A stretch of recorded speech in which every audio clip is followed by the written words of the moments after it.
اعوذ باللہ من الشیطان اللعین الرجیم بسم اللہ الرحمن الرحیم الحمد للہ رب العالمین وبہ نستعین وہو المعین والصلاة والسلام علی سید الانبیاء والمرسلین سیدنا و نبینا و شفیع ذنوبنا وطبیب قلوبنا بالقاسم محمد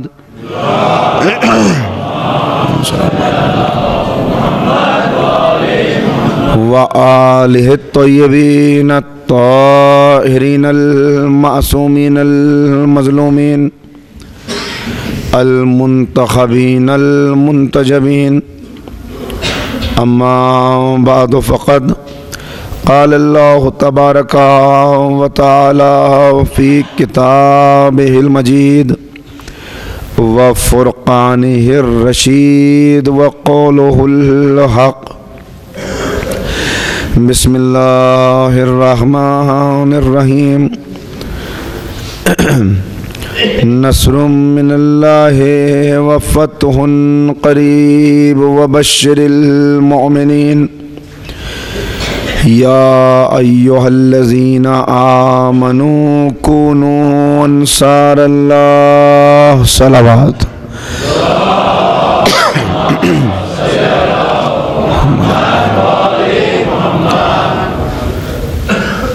بزرگان محترم و نوجوانان عزیز،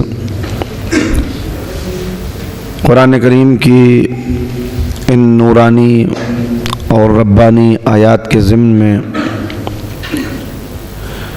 عصر حاضر کے فتنے اور مہدوی انقلاب کے عنوان سے یہ فکر و بحث کا چوتھا اور اس سلسلہ مجالس کا آخری مرحلہ ہے۔ کل گفتگو اس منزل تک پہنچی کہ انتظار کرنے والوں کو اس بات پر خصوصی توجہ دینی ہے کہ وہ اس دور حاضر میں اور آنے والے وقت میں اپنے ایمان کے تحفظ کے لیے کیا اقدام کرتے ہیں، کیا اعمال کرتے ہیں۔ اس لیے کہ میں نے عرض کیا وہ دور ایسا ہوگا کہ جس کے متعلق متعدد روایات یہ بتاتی ہیں کہ سب سے مشکل مسئلہ ایمان کا تحفظ ہوگا۔ اپنے ایمان کو محفوظ رکھتے ہوئے خدمت امام تک پہنچ جانا یہ بہت بڑی سعادت ہوگی۔ بہت ساری روایات اس وقت پیش نظر ہیں، جتنا وقت رہا اتنی باتیں عرض ہوں گی۔ ایک روایت جو بہت اہم ان میں سے ہے وہ یہ کہ جس وقت امام ظہور فرمائیں گے اور جبریل امین فضا میں آواز بلند کریں گے، نعرہ لگائیں گے جاء الحق وزهق الباطل ان الباطل کان زہوقا، حق آ گیا اور باطل مٹ گیا، باطل کی قسمت ہی میں مٹ جانا تھا۔ تو اس وقت پوری دنیا کے لوگ 3 گروہوں کے اندر تقسیم ہو جائیں گے۔ اب یہ بڑی اہم بات ہے جس پہ خاص توجہ کرنی ہے۔ 3 گروہوں کے اندر پوری دنیا کے افراد جو اس آواز کو سنے گا وہ تقسیم ہو جائیں گے۔ پہلا گروہ جو اکثریت ہوگی، جس میں زیادہ تر افراد ہوں گے، وہ ان کا ہوگا جو اس آواز کو سننے کے بعد مذاق اڑائے گا. جو مذاق اڑائے گا آپ سمجھ سکتے ہیں وہ کون افراد ہوں گے. دوسرے افراد وہ چاہنے والے ہوں گے، وہ انتظار کرنے والے ہوں گے، وہ عاشق ہوں گے. ان میں بھی 2 گروہ بن جائیں گے. 3 گروہ میں دنیا ہوگی. ایک گروہ وہ ہوگا جو آواز کو سننے کے بعد خوش ہوگا تو کہے گا کہ امام تشریف لے آئے، جس کا ہمیں انتظار تھا وہ وقت آ گیا. مگر فوراً ہی یہ خیال آئے گا کہ مجھے امام کی خدمت میں پہنچنا ہے تو پہلے امام تک پہنچنے کا انتظام مکمل کر لوں. ذرا گھر جا کے زوجہ کو بتا دوں کہ مجھے خدمت امام میں جانا ہے. ذرا بچوں کو بتا دوں کہ میں سفر اختیار کر رہا ہوں. ذرا اہل خانہ کو یہ بتا دوں کہ اس وقت جو میرا بزنس چل رہا ہے اس کی پوزیشن کیا ہے، کہاں، کس کھاتے میں، کس اکاؤنٹ میں کتنا پیسہ ہے. یہ ساری تفصیلات بتا دوں، پھر امام کی خدمت میں جاؤں گا. سواری کا انتظام کر لوں، کسی کو اپنا نائب بنا دوں. یہ سارے خیالات اس کے ذہن میں ہوں گے. خوش تو ہوگا سن کے آواز، خوش ہوگا، کہے گا اپنے آپ سے کہ جس وقت کا انتظار تھا وہ آ گیا، جس ہادی کے ہم منتظر تھے وہ منتظر آ گیا. مگر انتظام کرنے میں لگ جائے گا، اور روایت کہتی ہے کہ صبح سے شام تک انتظام کرتا رہے گا، یہاں تک کہ شام میں شیطان کی آواز گونجے گی، ابلیس کی آواز گونجے گی کہ تمہارا سچا نجات دہندہ، تمہیں ان مصیبتوں سے نجات دلانے والا اور تمہارا امام سفیانی ہے جو خروج کر چکا ہے. اس وقت اس کا ذہن انتشار کا شکار ہو جائے گا. یہ کہے گا ارے صبح والی آواز صحیح تھی یا یہ آواز صحیح ہے، مجھے کیا کرنا چاہیے. اور یہ کوئی فیصلہ نہیں کر سکے گا. آخر میں یہ فیصلہ کرے گا جو اکثر ہم لوگ کیا کرتے ہیں، ویٹ اینڈ واچ، دیکھتے ہیں کیا ہوتا ہے آگے، بعد میں فیصلہ کریں گے. یہ گروہ باوجود اس کے کہ چاہنے والا ہوگا کبھی خدمت امام میں نہیں پہنچ پائے گا. ایک انکار کرنے والا، مذاق اڑانے والا، دوسرا انتظار کرنے والا، مگر سستی، کاہلی، دنیا کی محبت، گھر والوں کا خیال، پیسہ، پراپرٹی کی فکر، یہ نہیں پہنچ پائے گا. تیسرا وہ گروہ ہوگا جو اس آواز کو سنتے ہی کھڑا ہو جائے گا اور کہے گا لبیک یا ابن رسول اللہ، لبیک یا صاحب الزمان. یہ وہ گروہ ہوگا کہ جو لبیک کہہ کے جب گھر سے نکلے گا تو پہلا قدم گلی میں ہوگا، دوسرا قدم امام کی خدمت میں پہنچا دے گا. صلوات پڑھے محمد و آل محمد.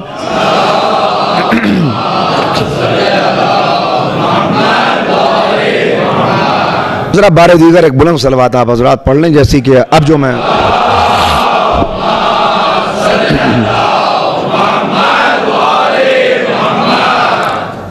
اسی لیے ایک بات، ایک عمل، ایک مشق، ایک ریاضت جو ہم کرتے ہیں وہ یہ کہ آپ نے اکثر دیکھا ہے خطبہ جمعہ کے دوران، دوسرے مواقع پر، کہ ادھر امام کا نام آیا، ادھر ہم تعظیم کے لیے کھڑے ہو گئے. یہ کھڑے ہو جانا کیوں ہے؟ تو اکثر نوجوانوں کا جواب یہی ہوگا کہ یہ کھڑے ہو جانا تعظیم کے لیے ہے. امام کی تعظیم میں ہم جھک گئے، سر پہ ہاتھ رکھ لیا. اگر تعظیم کے لیے ہے یہ کھڑے ہو جانا تو پھر اس سے پہلے جو ہستیاں گزری ان میں ایک وہ بیوی بھی ہے جس کا نام آتا ہے کہ جس کی تعظیم کے لیے رسول کھڑے ہو جاتے تھے. اگر تعظیم کے لیے کھڑے ہو جانا ہے تو بی بی کا نام زیادہ مستحق ہے اس بات کا کہ شہزادی کا نام آئے، خاتون جنت کا نام آئے، بذات الرسول کا نام آئے اور ہم کھڑے ہو جائیں. ایسا نہیں، صرف تعظیم نہیں ہے، تعظیم تو ہے مگر صرف تعظیم نہیں. یہ کھڑے ہونا اصل میں تجدید بیعت ہے کہ اے مولا میں عادت ڈال رہا ہوں اپنے آپ کو کہ جب آپ کا نام سنوں تو بیٹھا نہ رہوں، فوراً کھڑا ہو جاؤں، تاکہ جب آپ کی آمد کی خبر ملے، جب جبریل کی آواز آئے تو میں گھر میں بیٹھا نہ رہوں، سستی میں مبتلا نہ رہوں، فوراً آپ کا نام سن کے کھڑا ہو جاؤں، اور کھڑا ہو کے اگر سچا ارادہ کر لیا تو خدمت امام میں پہنچتے ہوئے دیر نہیں لگے گی۔ مگر میں پھر روکتا ہوں، مسئلہ ہے ان انتظار کرنے والوں کا جو انتظار بھی کر رہے ہیں اور غفلت بھی کر رہے ہیں، جو انتظار بھی کر رہے ہیں اور شک بھی دل میں لیے ہوئے ہیں۔ اور یہ کوئی نئی بات نہیں ہے، مولا کائنات خطبہ ارشاد فرما رہے ہیں، اور اس خطبے میں مولا کہتے ہیں میں ایک بوڑھا سردار ہوں، یعنی اب میں بوڑھا ہو گیا ہوں، اب میں ضعیف ہو گیا ہوں، میں ایک بوڑھا سردار ہوں، میرے اندر تمام انبیاء کی صفات موجود ہیں، سابقہ انبیاء کی صفات موجود ہیں۔ اس کے بعد بیان کرتے کرتے امام ایک منزل پہ آتے ہیں اور کہتے ہیں کہ مگر اللہ نے جس طرح ان صفات کا بیان کرتے ہوئے جس طرح یوسف کو یعقوب سے جدا کیا، مگر بعد میں پورے خاندان یعقوب کو ایک جگہ پہ جمع کر دیا، اسی طرح اللہ کا وعدہ ہے وہ میرے خاندان کو بھی ایک جگہ پہ جمع کر دے گا۔ رجت کی طرف اشارہ ہے کہ ہم سب ایک جگہ پر جمع ہو جائیں گے۔ اور اس وقت امام کہتے ہیں یہاں پہ آ کے مگر میں ڈرتا ہوں کہ بہت سے ہمارے چاہنے والے ایسے ہوں گے، دعویٰ کرنے والے ہماری محبت کا، کہ جب یہ موقع آئے گا تو وہ ہمیں چھوڑ کر ہمارے دشمن کے پاس چلے جائیں گے، ہمیں چھوڑ کر ہمارے دشمن کا ساتھ دیں گے، ہمیں چھوڑ دیں گے۔ ہو سکتا ہے ایسا؟ یہ بات روز آتی ہے اور رہ جاتی ہے اس لیے کہ وقت ہو نہیں پاتا۔ کیا ہوتا ہے ایسا؟ دیکھیے خیبر آپ نے بہت سنی ہے، اور میں خیبر سنا بھی نہیں رہا آپ کو، مگر خیبر کا پس منظر معلوم ہے آپ کو؟ اکثر میرے نوجوانوں کو نہیں معلوم ہوگا، بزرگ تو مجھ سے بہتر جانتے ہیں۔ میں آپ کی خدمت میں عرض کرتا ہوں کہ خیبر کا پس منظر کیا ہے، موضوع کیا ہے اس وقت، ابھی یہ 10 منٹ تک کیا موضوع ہے ہمارا، کیا انتظار کرنے والے مخالف ہو سکتے ہیں، کیا الجل کہنے والے خلاف کھڑے ہو سکتے ہیں، ممکن ہے ایسا؟ خیبر کا پس منظر یہ ہے کہ جناب موسیٰ کے بعد، میں آغاز کروں اس کا، آپ متوجہ ہیں؟ ایک صلوات ذرا مل کے پڑھیں ایسی جس سے اندازہ ہو۔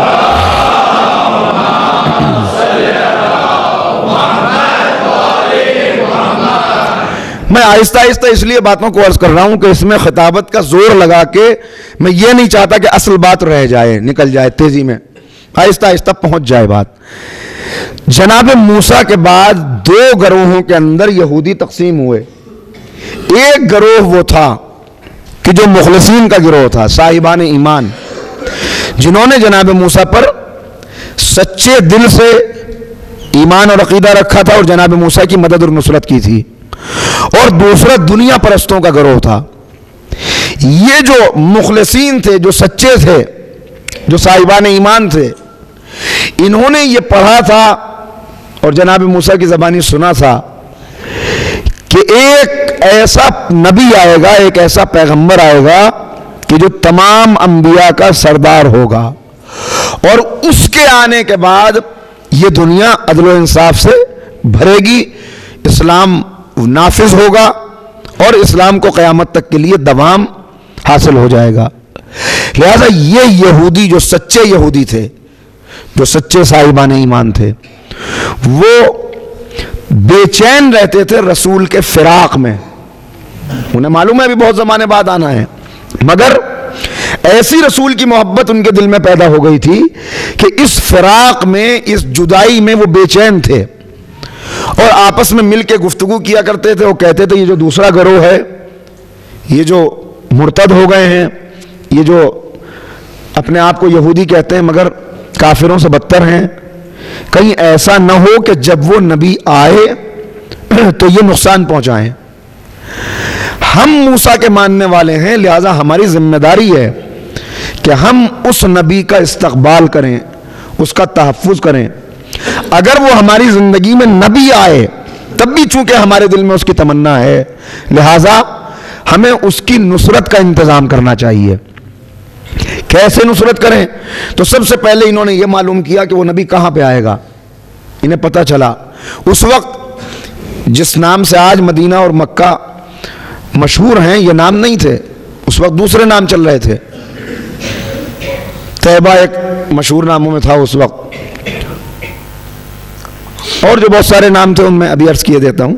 تو یہ انہوں نے تلاش کرنا شروع کیا، آخر انہیں یہ پتہ چلا، کچھ انہیں کہیں سے اور خبریں ملی اور اس سے یہ معلوم ہوا کہ وہ علاقہ یہ والا ہوگا۔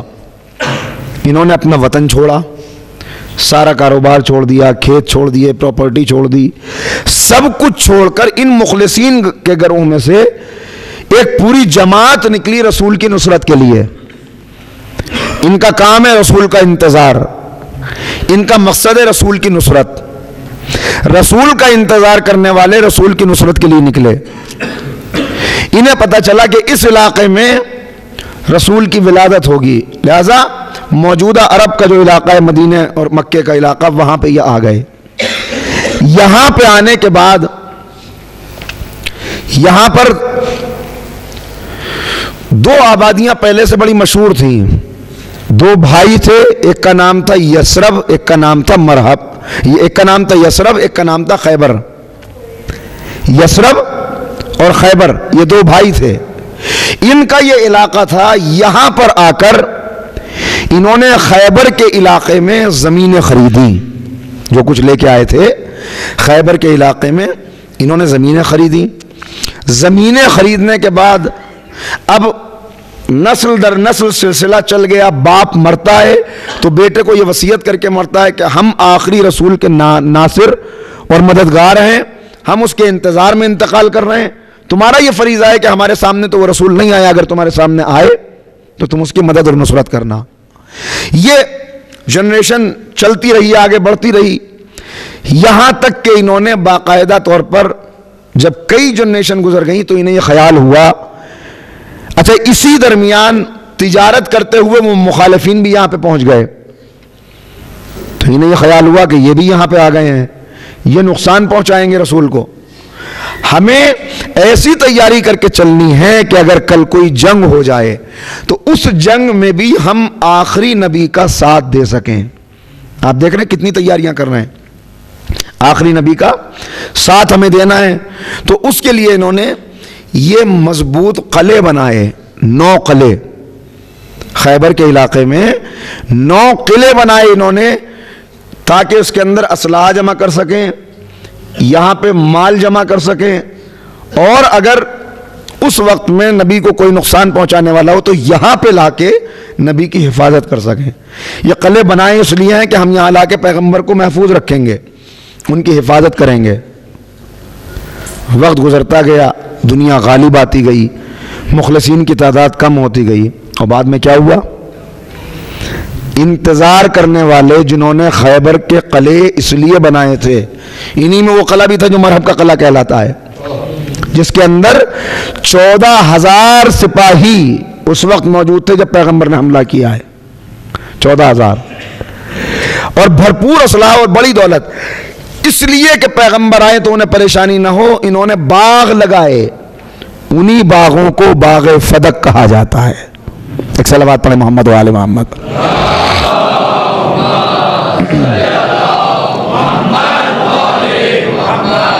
زمین خریدی، باغ لگائے، یہ باغ فدق جو آپ سنتے ہیں یہ وہی باغ فدق ہے، صحیح لفظ فدق ہے، فدق بولا جاتا ہے عرف عام میں، لیکن صحیح جو اس کا تلفظ ہے وہ فدق، یہ فدق کے باغ انہوں نے یہاں پہ لگائے، قلعے بنائے، مطمئن نہیں ہو رہے تھے تو 2 قلعے اونچائی پہ جا کے بنائے، پہاڑ کی چوٹی پہ۔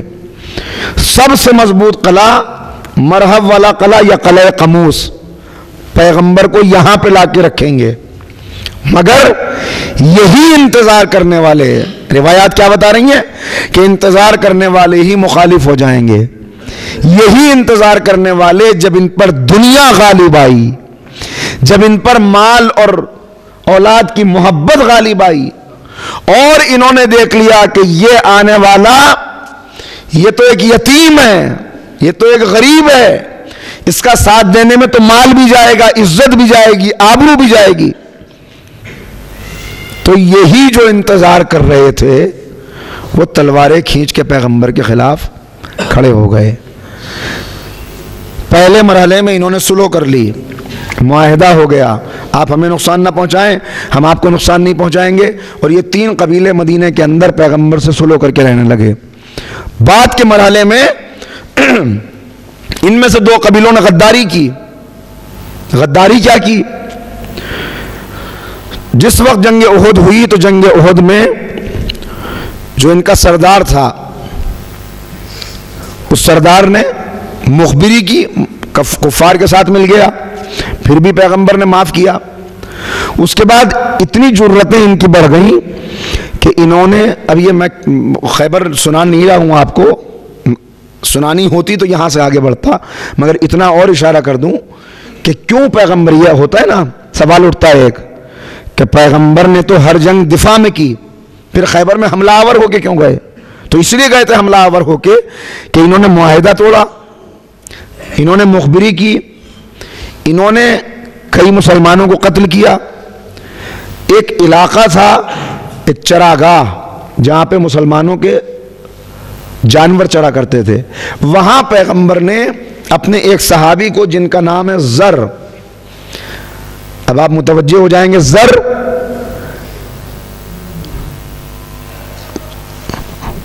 کنیت آپ نے سنی ہے، طالب بیٹے کا نام ہے تو باپ کو ابو طالب کہتے ہیں، ابو ذر کے بیٹے، ابو ذر کے بیٹے حضرت زر اور ان کی والدہ، یہ دونوں یہاں پر رہا کرتے تھے۔ ان جانوروں کی حفاظت کی ذمہ داری پیغمبر نے ان کی تھی۔ تو انہی قبیلوں نے سازش کر کے حملہ کرایا، جناب زر کو شہید کیا اور زوجہ ابو ذر کو اسیر بنا کر سارے جانور جو مسلمانوں کے تھے ان کو لے کے یہاں سے جانے لگے۔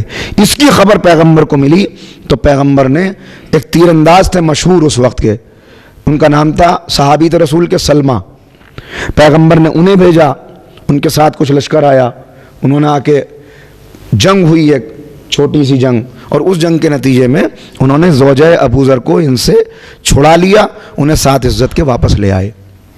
مگر اب ضروری ہو گیا، اچھا اس کے فوراً بعد ایک اور واقعہ ہو گیا، وہ یہ ہوا کہ بازار میں ایک یہودی نے کسی مسلمان عورت کی نقاب نوچ دی، بے عزتی کی اس کی بڑے بازار میں، تو پیغمبر نے کہا ان کی گستاخیاں بڑھتی جا رہی ہیں، اب ان کو سزا دینا ضروری ہے، اور اس کے نتیجے میں جنگ خیبر ہوئی۔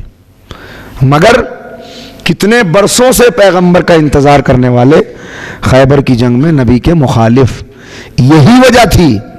اب عرض کر دوں، اچھا ایک اور ذرا سا جب بات آئی گئی ہے تو یہ 1 منٹ اور لے لوں میں، یہ انہیں معلوم ہو گیا تھا پیغمبر کی ولادت سے بالکل پہلے کہ اب نبی پیدا ہونے والے ہیں، وہ معلوم ایسے ہوا تھا کہ ان کے پاس جناب یحییٰ کا کرتا تھا، جناب یحییٰ کا کرتا، اور نشانی یہ لکھی ہوئی تھی کہ جب یحییٰ کے کرتے میں تازہ خون آ جائے تب سمجھ لینا کہ اب قریب ہے پیغمبر کی ولادت۔ وہ خون آیا، اس کے بعد انہوں نے تلاش کرنا شروع کیا، انہیں پتہ چل گیا جناب ہاشم کے اوپر قاتلانہ حملہ ہوا، مگر جناب ہاشم بچ گئے۔ اس کے بعد جناب عبد المطلب کے اوپر قاتلانہ حملہ ہوا، جناب عبد المطلب بھی محفوظ ہو گئے، اللہ نے بچا لیا۔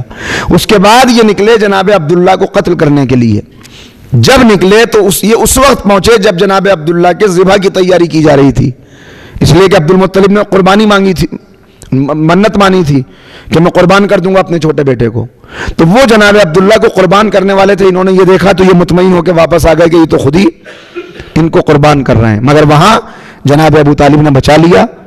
اور اس کے بعد اب انہیں پتہ چل گیا کہ عبداللہ بھی محفوظ ہے، تو انہوں نے جناب آمنہ کو قتل کرنے کی کوشش کی، پیغمبر کی والدہ کو ایک کنیز کے ذریعے سے زہر بھیجا گیا کہ یہ زہر کا انجیکشن ان کو لگا دیا جائے، سوئی چبھا دی جائے، مگر وہاں پہ بھی ایک معجزہ ہوا جو میرے موضوع میں نہیں ہے اس لیے میں سنا نہیں رہا آپ کو۔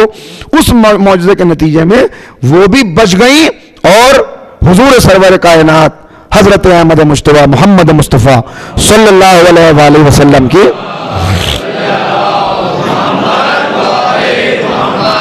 پیغمبر کی ولادت ہو گئی۔ اب ذرا سا آپ کو میں بالکل خاموشی کی گفتگو بھی نہ ہو، اس لیے ذرا سا اور بھی عرض کر دوں آپ کی خدمت میں، یہی وجہ ہے بالکل کہ کہ جب مولائے کائنات خیبر میں پہنچے تو اس وقت خیبر کا پورا ایک نقشہ ہے جس کے لیے مجھے آدھا گھنٹہ چاہیے بیان کرنے کے لیے، مگر جیسے ہی علی پہنچے اور علی نے پتھریلی زمین پر علم کو گاڑا تو ایک یہودی عالم اوپر سے یہ منظر دیکھ رہا تھا۔ یہودی عالم کو کیسے پتا چلا؟ یہ سب اس لیے کہ ان کو سب معلوم تھا۔ وہ یہ منظر دیکھ رہا تھا، اس نے غور سے علی کا چہرہ دیکھا اور اس کے سامنے قرآن کی کتاب کھلی ہوئی تھی آسمانی، غور سے دیکھا، توریت کو دیکھا، غور سے علی کو دیکھا، توریت کو دیکھا، علی کو دیکھا، توریت کو دیکھا، اور اس کے بعد کہا اے خیبر والو تم جنگ ہار گئے، اس لیے کہ تم سے لڑنے کے لیے موسیٰ خود آ گئے۔ توجہ، تم سے جنگ کرنے کے لیے موسیٰ خود آ گئے۔ میں ذرا سا رک کے دستے ادب جوڑ کے عرض کرنا چاہتا ہوں تاکہ اگلے موضوع کے لیے مجھے ربط یہاں سے مل جائے۔ کیا کہا؟ علی کو دیکھا، توریت کو دیکھا، علی کو دیکھا، توریت کو دیکھا، اس کے بعد کہا تم جنگ ہار گئے، تم سے لڑنے کے لیے موسیٰ خود آ گئے۔ فوراً مراد نے کہا دیوانہ ہو گیا ہے، تیری عقل خراب ہو گئی ہے۔ موسیٰ کو گئے ہوئے برسوں گزر گئے، اس نے کہا بھئی مجھے کچھ نہیں معلوم، میں توریت پڑھ رہا ہوں اور اس کا چہرہ دیکھ رہا ہوں، جتنی نشانیاں توریت میں موسیٰ کی لکھی ہیں وہ سب اس آنے والے میں موجود ہیں۔ بھائی دست ادب جوڑ کے ایک جملہ کہنا چاہتا ہوں، ایک بوڑھا یہودی تھا مگر اس نے بتا دیا نہیں، ارے توریت کو دیکھا اور علی کو پہچان گیا، ایک نظر توریت کو دیکھ کے علی کو پہچان گیا۔ مسلمان 1400 صدیوں سے قرآن پڑھ رہے، آج تک علی کو پہچانا۔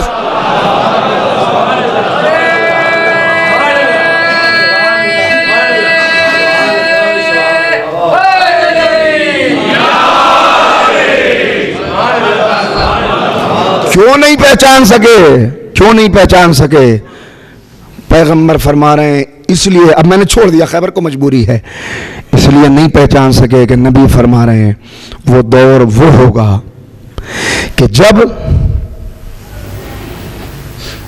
اسلام رسمن رہ جائے گا، قرآن اسمن رہ جائے گا۔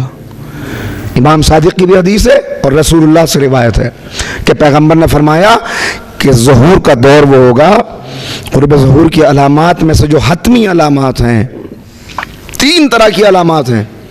ایک علامات بعیدہ، دور کی علامات، علامات بعیدہ میں نہروان بھی ہے جو گزر چکی، اور علامات بعیدہ میں جمل بھی ہے، صفین بھی ہے، سب گزر چکی۔ پھر ہیں علامات متوسطہ، درمیان کی علامتیں، وہ جن کو آپ کہہ سکتے ہیں کہ چل رہی ہیں بلکہ شاید وہ بھی گزر گئیں۔ تیسری ہیں علامات قریبہ، بالکل قریب کی علامتیں۔ اگر آپ دیکھیں تو اس وقت ہم قریب کی علامتوں کو بالکل اپنی آنکھ سے دیکھ رہے ہیں سامنے، صرف ضرورت اس بات کی ہے کہ اخبار غیبیہ پہ ہماری نظر ہو، جو خطبے دیے ہیں، جو علامات بتائی ہیں، جو غیب کی باتیں معصومین نے بیان کی ہیں، ان کے اوپر نظر ہو ہماری تو سب ہمیں صاف نظر آ رہا ہے۔ پیغمبر فرما رہے ہیں قرآن اسمن رہ جائے، اسلام رسمن رہ جائے، یعنی مسلمان اس لیے مسلمان ہو کہ مسلمان گھرانے میں پیدا ہوا، اس لیے مسلمان ہو کہ نام مسلمان ہے، روح اسلام سے اسے کوئی لینا دینا نہ ہو، اسے پتہ ہی نہ ہو کہ مسلمان ہونا کہتے کسے ہیں۔ مسلمان نام ہے اس کا جو دوسروں کی جان کا بھی تحفظ کرے، یا قتل کرتا پھرے، خوریزی کرتا پھرے، تلوار چلاتا پھرے، آگ لگاتا پھرے، اور یہ سمجھے کہ ہم اسلام کی بہت بڑی خدمت کر رہے ہیں۔ یہ علامت دور پیغمبر میں بھی تھی، آج بھی ہے، اور بالکل قریب تک بھی رہے گی۔ دور پیغمبر میں نظر آئی کہ پیغمبر کا گزر ہو رہا ہے، تلاوت کی آواز کہیں سے آئی، صحابی کے قدم رک گئے کہ اللہ کے رسول کتنی اچھی تلاوت کر رہا ہے۔ کہا ہاں تلاوت تو بہت اچھی کر رہا ہے، لیکن قرآن اس کے حلق میں اٹکا ہوا ہے۔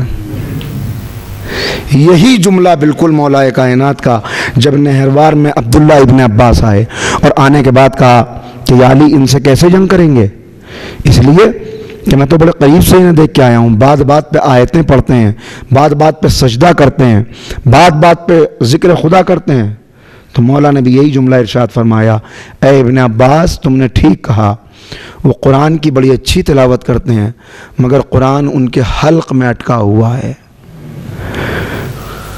حلق میں جن کے قرآن اٹکا ہوا ہے وہ دور پیغمبر میں بھی نظر آئے، دور امیر المومنین میں بھی نظر آئے، ہر معصوم کے دور میں نظر آئیں گے، اور آج اور زیادہ واضح طور پہ آپ ان کا چہرہ دیکھ سکتے ہیں۔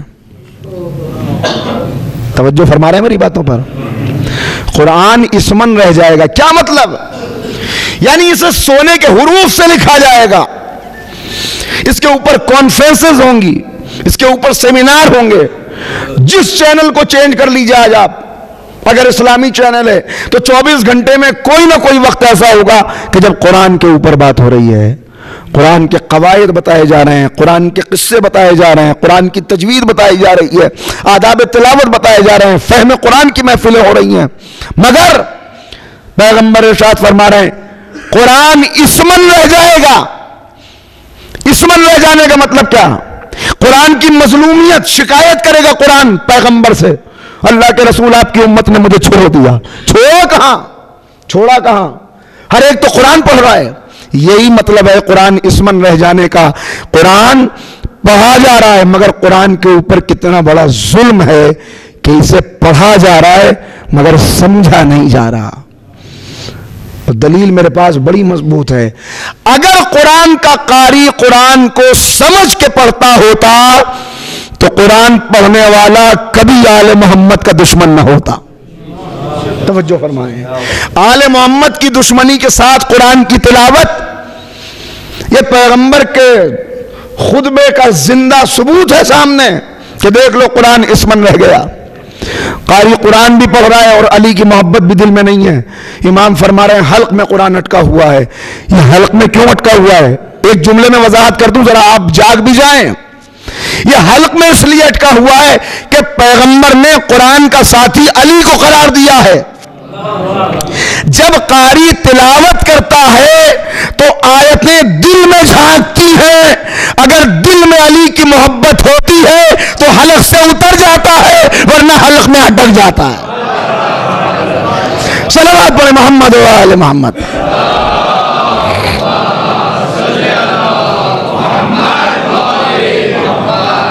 جب قرآن اسمن رہ جائے، اسلام رسمن رہ جائے، عورتیں مردوں کا قبلہ بن جائیں۔ قبلہ بن جانا یہ بڑی بات ہے، قبلہ بن جائیں، زمانے قریب آ جائیں۔ میں سارے کو خلاصہ عرض کر رہا ہوں، علم اٹھا لیا جائے، لوگوں کو صرف ان کے شر سے بچنے کے لیے سلام کیا جائے۔ دو باتیں، جان پہچان والوں کو سلام کیا جائے، یہ ایک علامت۔ شر سے بچنے کے لیے، یعنی یہ اتنا شرری اور اتنا فتین ہے کہ اسے دیکھ کے میں اندر سے کانپنے لگا کہ کہیں ایسا نہ ہو کہ میں اس کا نشانہ بن جاؤں، تو جلدی سے بڑھ کے میں نے سلام کر لیا، شاید اس کے شر سے محفوظ رہوں۔ علامت ہے یہ، جب سلام اس لیے کیا جانے لگے کہ اس کے شر سے ہم محفوظ رہیں۔ لوہا لوہے کے اوپر دوڑنے لگے۔ مسجد میں لوگ گھنٹوں انتظار کریں کہ کوئی امام عادل مل جائے تو جماعت قائم ہو، مگر گھنٹوں انتظار کرنے کے بعد بھی فرادہ نماز پڑھ کے گھروں کو لوٹ جائیں، کوئی امام عادل نہ مل سکے۔ یعنی دوسرے لفظوں میں لٹیرے علماء کا لباس پہن لیں۔ پیغمبر نے فرمایا کہ بھیڑوں کے ایک گلے کو بھیڑیے سے اتنا خطرہ نہیں ہے جتنا میری امت کو علماء نما لوگوں سے ہے، جو حقیقت میں عالم نہیں ہے مگر علماء کا لباس پہنا ہوا ہے۔ اس وقت سمجھنا کہ میرے وارث کے ظہور کا وقت قریب آ رہا ہے۔ اور اس کے بعد میں نے کل تھوڑی سی تشریح کی کہ زمانے قریب آنے سے کیا مطلب ہے، مگر آج اور زیادہ آپ کو قریب لانا چاہتا ہوں، بہت قریب، تاکہ ذرا غور کریں. اور یہ میں نے آپ کی خدمت میں پہلے ہی عرض کر دیا کہ مولا فرما رہے ہیں، نہروان کے بعد خطبہ دیا کہ اس کے اندر وہ بھی لڑے کہ جن کی نسلیں بھی، جن کے دادا پردادا بھی ابھی پیدا نہیں ہوئے، تو جن کے فور فادرز بھی ابھی پیدا نہیں ہوئے، وہ لڑے کیسے.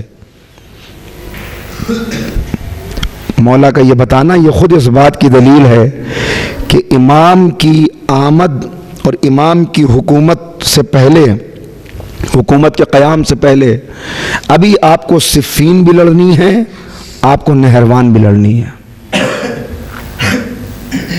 محی الدین اردبیلی ایک بزرگ عالم گزرے ہیں، وہ بیان کرتے ہیں کہ میں اپنے والد سے ملنے کے لیے گیا، یعنی والد باہر بیٹھتے ہیں، لوگوں کے مسائل کا حل کرتے ہیں. کہتے ہیں ایک دن میں اپنے والد کی خدمت میں پہنچا کوئی مسئلہ پوچھنے کے لیے، تو دیکھا کہ ان کے ایک پرانے دوست آئے ہوئے ہیں، وہ بھی عالم دین اور متقی ہیں، اکثر آتے ہیں والد صاحب سے ملنے. تو احتراماً میں نے کوئی سوال نہیں کیا اور میں خاموشی سے واپس آ گیا کہ جب ابھی گفتگو ہو رہی ہے، جب ذرا رخصت ہو جائیں گے یہ آرام کرنے لگیں گے تب میں آ کے سوال کروں گا. وہ کہتے ہیں دوبارہ میں داخل ہوا تو دوبارہ دیکھا کہ ابھی محو گفتگو ہے. کہا تیسری بار جب میں آیا، کام بہت ضروری تھا، والد صاحب سے کوئی بہت ضروری بات تھی جو پوچھنی تھی. اب یہ وقت کی بات ہے، آج کہاں اتنا احترام ہے. ہمارے ایک بزرگ کہا کرتے تھے کہ کھلانے والے بنو، کھانے والے نہ بنو. کسی کو کھا کے خوشی ملتی ہے، کسی کو کھلا کے خوشی ملتی ہے. کہا جب تک کھلاتے رہو گے، کھلانے والے جب تک بنے رہو گے، اس وقت تک غیرت، حمیت یہ سب برقرار رہے گی. اور اس کے لیے وہ بڑی عجیب مثال دیتے تھے. وہ کہتے تھے جب ایک منزل وہ ہوتی ہے کہ بیٹے سے کہا کہ فلاں مکان کا سودا کرو گے، بیچو گے ہمارے ہاتھ، تو اس نے کہا رک جاؤ ذرا ابا سے پوچھ لیں. کہنے لگے کچھ دن گزرتے ہیں، یہی بیٹا کمانے لگتا ہے اور باپ کھانے لگتا ہے. اس کے بعد بوڑھے باپ سے پوچھا کہ فلاں پراپرٹی اسے بیچیں گے، کہ رک جاؤ ذرا بیٹے سے پوچھ لیں. کہ یہ فرق کیوں آ گیا. اور اس کے بعد عجیب جملہ ہے جو ملتا ہے کہ قرآن نے کھانے والوں کا قصیدہ نہیں پڑھا، سورہ دہر میں کھلانے والوں کا قصیدہ پڑھا ہے. صلوات پڑھے محمد و آل محمد.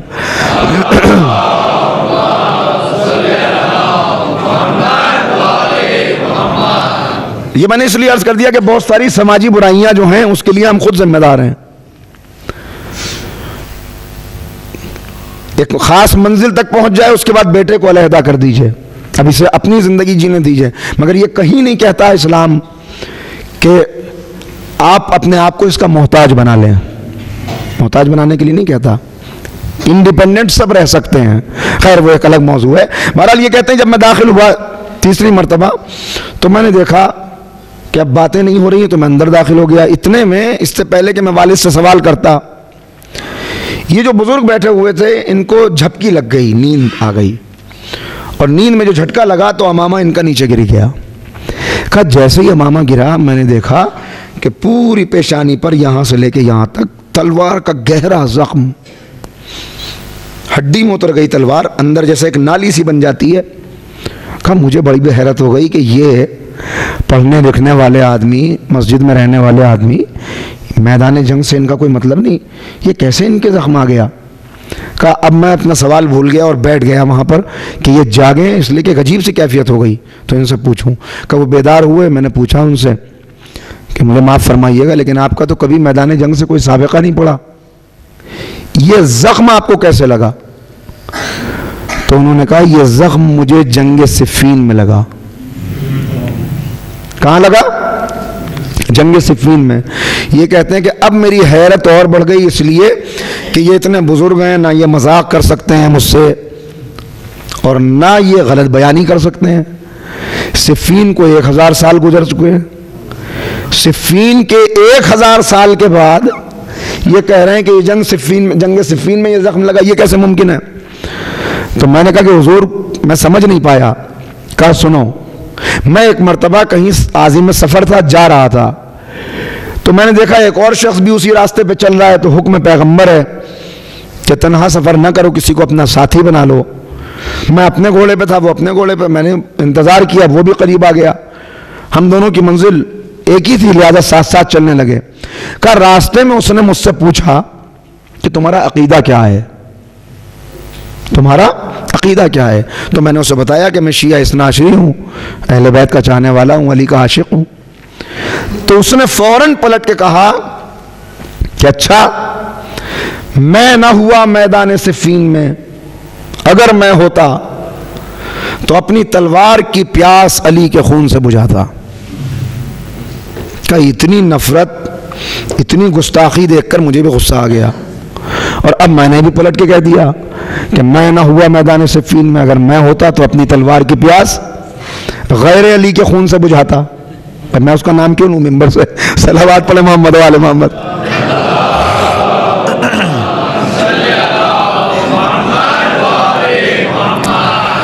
یہ سننا تھا۔ وہ کہتا ہے کہ وہ اس نے فوراً اپنا گھوڑا سامنے میرے کیا اور کہا پھر دیر کس بات کی ہے، آؤ، ہم دونوں کو میدان صفین میں ہونے کی تمنا ہے اور دونوں ہی صفین میں نہیں تھے، تو آؤ آج فیصلہ کر لیں۔ کہا میں بھی اس وقت عشق علی میں سرشار، سچا جذبہ، قلم اٹھانے والا آدمی، تلوار سے جسے کبھی کوئی سابقہ نہ پڑا ہو، مگر شجاعت میں آ کے میں نے بھی تلوار نکال لی اور اس سے جنگ شروع کر دی۔ کہا میں بوڑھا تھا، وہ جوان تھا، میں میدان علم کا آدمی، وہ میدان کارزار کا آدمی، لہذا کچھ ہی دیر کے بعد مجھے اندازہ ہو گیا کہ یہ مجھ پہ غالب آ جائے گا، اور اس نے ایک ایسی تلوار ماری کہ جو میرے سر کے اندر پیوست ہو گئی، اترتی چلی گئی۔ میں گھوڑے سے زمین پہ گرا اور ایسا محسوس ہوا کہ اب میں مرنے والا ہوں، آخری وقت قریب آ گیا ہے۔ کہ وہ بڑے اطمینان سے میرا اسلحہ اور میرا گھوڑا لے کر جانے لگا۔ وہ جانے لگا، میں نے بس اتنا دل ہی دل میں کہا کہ اے مولا، اے مولا، صفین کا میں آپ کے ساتھ ہونے کی مجھے تمنا تھی، کاش کہ میں اس وقت اس سے انتقام لے پاتا اس گستاخی کا، مگر اے مولا آپ کا چاہنے والا آپ کی مدد کے بغیر کیا کرے۔ کہ اتنا جملہ کہنا تھا جو دلی دل میں کہا کہ ایک مرتبہ صحرا میں کوئی سوار گھوڑا دوڑاتا ہوا آیا اور اس نے آگے کہا جاتا کہاں ہے، مجھ سے جنگ کر، جاتا کہاں ہے، مجھ سے جنگ کر۔ کہا چند لمحے گزرے، تلوار چلانے کا انداز، تلوار کی کاٹ، میں فوراً سمجھ گیا کہ یہ آنے والا علی کا وارث، وقت کا امام، نرجس خاتون کی آغوش کا پروردہ حضرت امام مہدی اجل اللہ تعالیٰ فرمائے شریف ہیں۔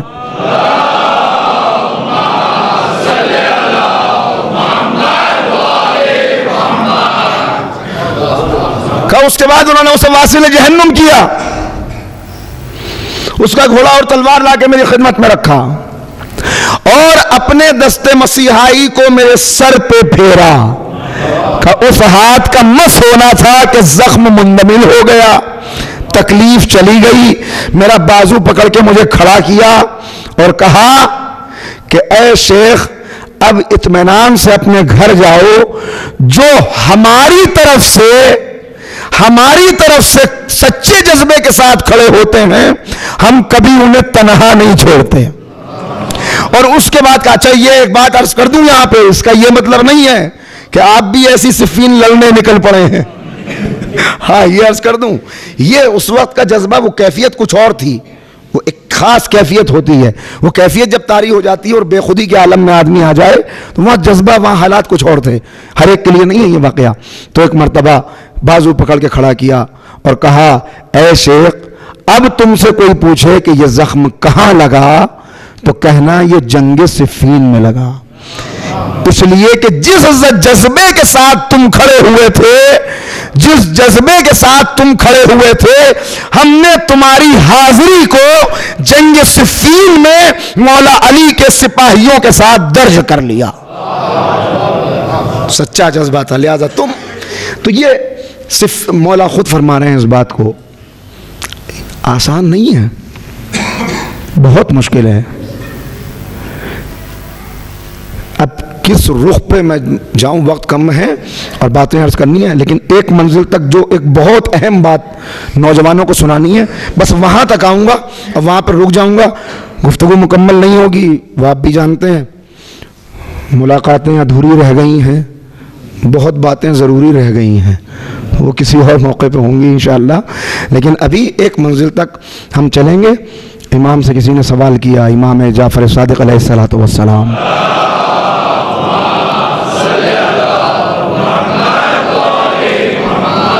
امام سے آ کے پوچھتا ہے مولا یہ بتائیے کیا دنیا میں کوئی ایسا وقت گزرا ہے جب 1/3 دنیا ختم ہو گئی ہو؟ میری اپنے ساتھی سے بحث ہو رہی ہے، میں اس سے کہتا ہوں 1/3 دنیا ختم ہو چکی تھی، ایک موقع ایسا آیا تھا. امام نے کہا نہیں، ایسا کوئی موقع نہیں آیا، البتہ ایسا ایک موقع آیا کہ جب 1/4 دنیا ختم ہو گئی، 25%. کا مولا وہ کب؟ کا اس زمین کے اوپر 4 ہی افراد تھے، آدم، حوا، حابیل، قابیل.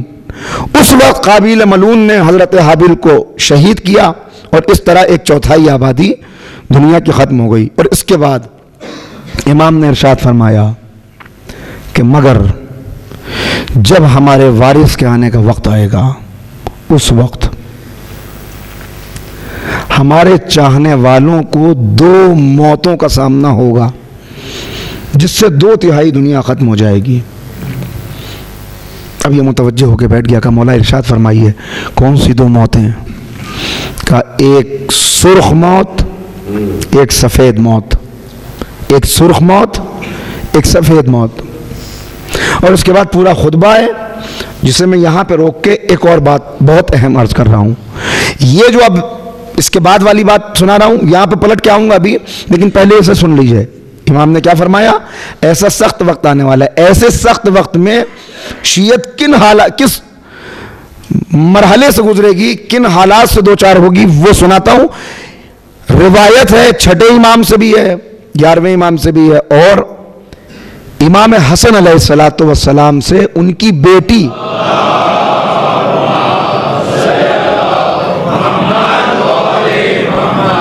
یہ میں جان بوجھ کے یہاں پہ رکا اس لیے کہ یہ وہ مظلوم امام ہے کہ جس کا ذکر فضائل میں بھی کم آتا ہے اور مصائب میں بھی کم آتا ہے، لہذا میں نے چاہا کہ امام کا نام آ جائے. امام حسن کی بیٹی جناب فاطمہ، جو امام حسن کی بیٹی ہیں اور امام زین العابدین کی زوجہ ہیں، ان سے یہ روایت ہے، اپنے بابا سے انہوں نے یہ روایت نقل کی کہ وہ فرماتے ہیں، طویل روایت ہے، میں اس کا خلاصہ 4 جملوں میں سناتا ہوں کہ شیعوں کے حالات اس وقت کیا ہوں گے. اللہ اکبر، ذرا ہوشیار ہو جائیے اور ذرا سنیے کن حالات سے ہم گزر رہے ہیں اور کن سے ہمیں گزرنا ہے. کئی چیزیں ایسی ہیں جو اب نظر آ گئی سامنے کہ ہمارے شیعوں کے حالات کیا ہوں گے.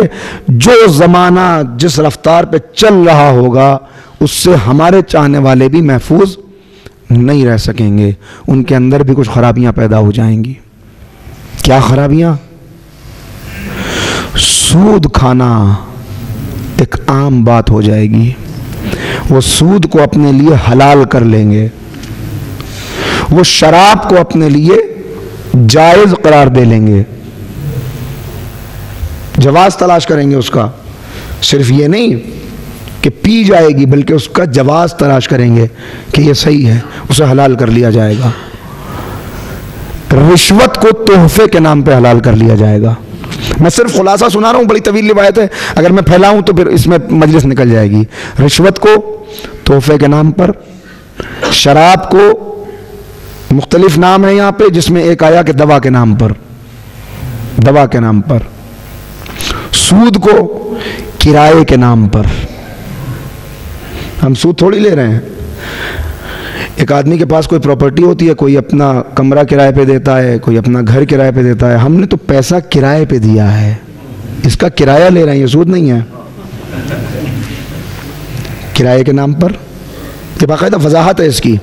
اور میں نے چھوڑ دی پوری، صرف ریفرنس آپ کو دے دیا. اگر آپ دیکھنا چاہیں تو آپ کو بہت ساری جگہوں پہ یہ روایت پوری مل جائے گی تفصیلی، بہت جگہ پہ ریپیٹ ہوئی ہے، مگر یہ یہاں پہ یہ ایک جملہ جس کے لیے خاص طور پہ یہاں پہ لایا ہوں.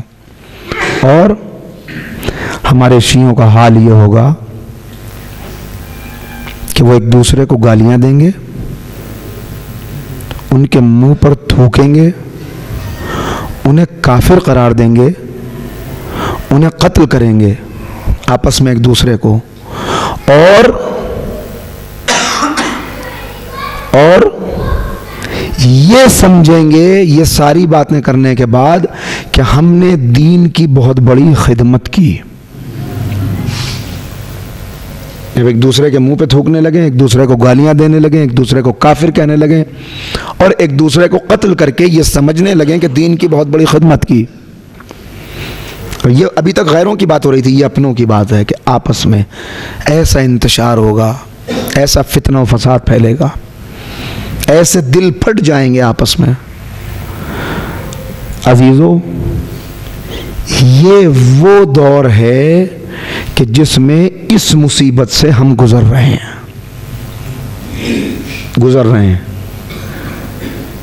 آپ جو باخبر افراد ہیں وہ جانتے ہوں گے، جن کا زیادہ سابقہ نہیں پڑتا وہ نہیں جانتے ان باتوں کو، مگر ہم چونکہ شہر شہر جاتے ہیں، لہذا یہ ساری چیزیں آنکھوں سے دیکھ رہے ہیں ان چیزوں کو، کہ ایک دوسرے کو قتل کر کے لوگ یہ سمجھ رہے ہیں۔ ہاں، یہ چوتھی والی بات تک بھی آ چکی، یعنی صرف گالیاں دینا، تھوکنا اور کافر کہنا نہیں، بلکہ چوتھی بات بھی بعض جگہوں پر صحیح ثابت ہو چکی کہ قتل کر رہے ہیں اور خدمت سمجھ رہے ہیں بہت بڑی، کہ قتل کر کے ہم نے بہت بڑی دین کی خدمت کی۔ لہٰذا یہاں بڑا چونکنے کی ضرورت ہے اور بڑا دیکھنے کی ضرورت ہے۔ اور اس کے بعد آگے بڑا سلسلہ، یہاں پہ میں نے چھوڑا اب اس کو، پھر آئیے واپس امام کی طرف کہ امام نے فرمایا کہ دو موتوں کا سامنا ہوگا، ایک سفید موت، ایک سرخ موت۔ سرخ موت یعنی قتل عام، خون کا بہنا، ہم یہ سمجھ رہے ہیں ابھی۔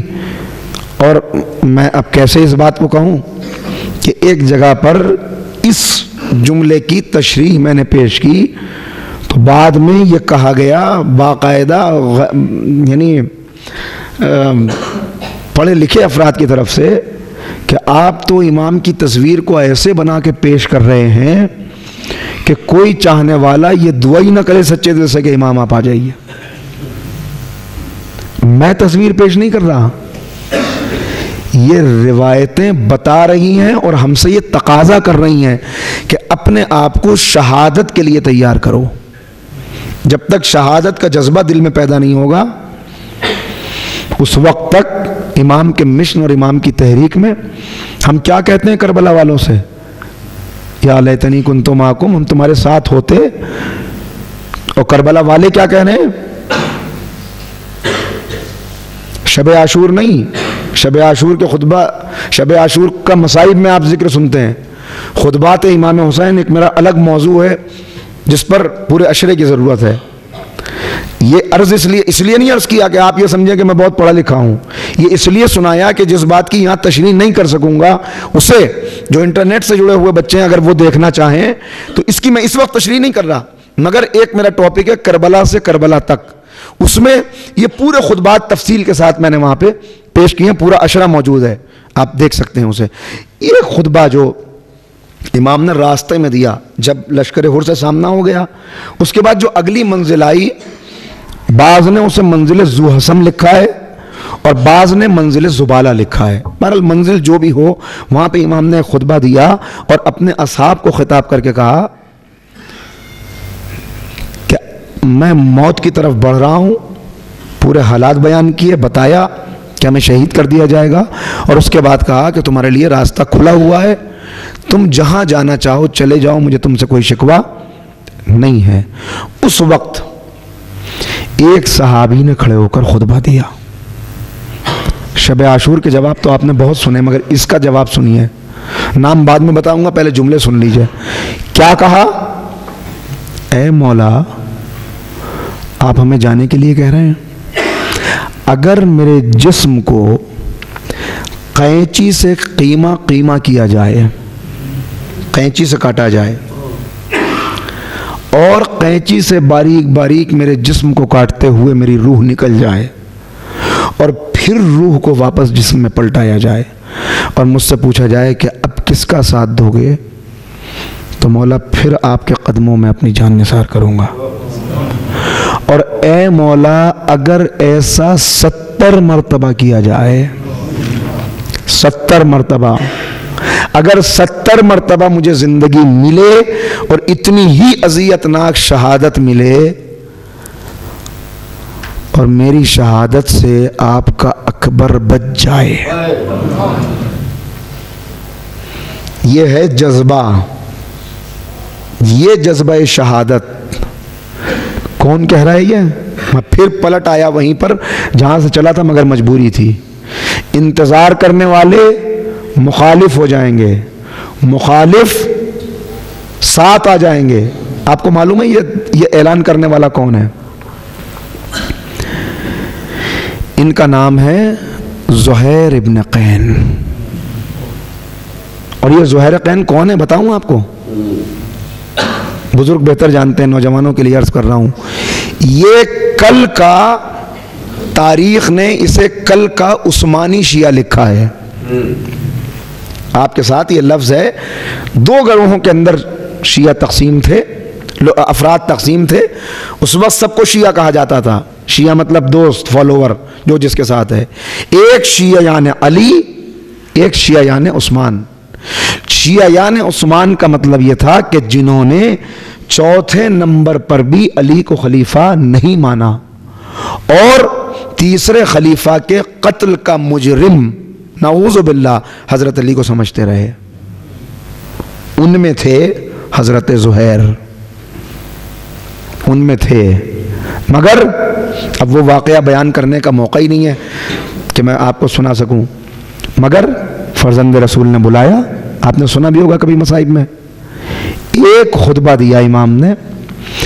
چونکہ سچے اور نیک انسان تھے، صرف آنکھوں پہ پردہ پڑا ہوا تھا، فریب تھا، صرف ایک فریب میں مبتلا کیے گئے تھے، ایک پروپیگنڈا تھا جس کے اندر مبتلا کر دیے گئے تھے، حقیقت کا پتہ نہیں تھا. لہذا امام کی کہ ایک ملاقات بچ بچ کے چل رہے ہیں حسین سے، کہیں ایسا نہ ہو سامنا ہو جائے. سامنا ہوا، امام نے بلایا، اپنے پاس بٹھایا، ایک وقت یاد دلایا اور اس کے بعد کہا زہیر کیا ارادہ ہے. زہیر کو کس نے چونکایا؟ جب زہیر اپنے خیمے میں تھے اور امام نے زہیر کو بلانے کے لیے حضرت علی اکبر کو بھیجا تو زہیر نے یہ جواب دیا کہ میں بھی آتا ہوں، اور اس کے بعد گم سم بیٹھ گئے. زوجہ زہیر نے پوچھا کہ زہیر کیا ارادہ ہے؟ کہ جس سے ڈر رہا تھا وہی وقت آ گیا. میں حسین کی عظمت جانتا ہوں، باوجود اس کے کہ ان کے گروہ میں نہیں ہوں، باوجود اس کے کہ علی کی خلافت کا قائل نہیں ہوں، حسین کی عظمت جانتا ہوں اس لیے کہ حسین نانا کے دوش کا سوار ہے. حسین کے لیے سجدے کو طول دیا ہے. میں نہیں چاہتا تھا کہ حسین مجھے بلائیں اور مجھے جانا پڑے اور جا کے انکار کرنا پڑے کہ نہیں دوں گا ساتھ. اتنا سنا. ایک مرتبہ زوجہ نے کہا زہیر فاطمہ کا لال تمہیں بلا رہا ہے اور تم سوچ رہے ہو. یہ ایک جملہ تھا جس نے دل کو پلٹ دیا کہ مجھے جانا چاہیے، سننا ضرور چاہیے. عزیزو یہ میں نے بات یہاں تک جان بوجھ کے میں لایا. میں کیوں لایا؟ اس لیے لایا کہ ایک ہستی ایسی ہے، کیسے انسان کے دل میں شہادت کا جذبہ پیدا ہوتا ہے. ایک ہستی ایسی ہے کہ جس کی عظمت اگر دل میں پیدا ہو جائے وہ ہستی ہے جناب فاطمہ زہرا سلام اللہ علیہا کی ہستی. حور کیسے پلٹے؟ فاطمہ کا نام آ گیا کہ اس نام کو تو بغیر وضو کے نہیں لیا جا سکتا. زہیر کیسے پلٹے؟ کہ فاطمہ کا لال بلا رہا ہے، تم سوچ رہے ہو. یہ ہے دشمن کا نصرت کے لیے آمادہ ہو جانا. اور ایک کردار اور سناؤں گا، نام اپنے ذہنوں میں محفوظ کیجئے، ریفرنس کے لیے ہمیشہ حسن کو میلی حاضر ہے. اپنے وقت کا مانا ہوا شیعہ، اپنے آپ کو شیعہ کہنے والا عبید اللہ ابن حر جعفی. عبید اللہ ابن حر جعفی امام کے ساتھ ساتھ بہت سے قافلے چل رہے ہیں، بہت سے افراد چل رہے ہیں. امام کو معلوم ہوا کہ عبید اللہ ابن حر بھی ساتھ چل رہے ہیں. غلام کو بھیجا، اپنے آپ کو شیعہ کہنے والا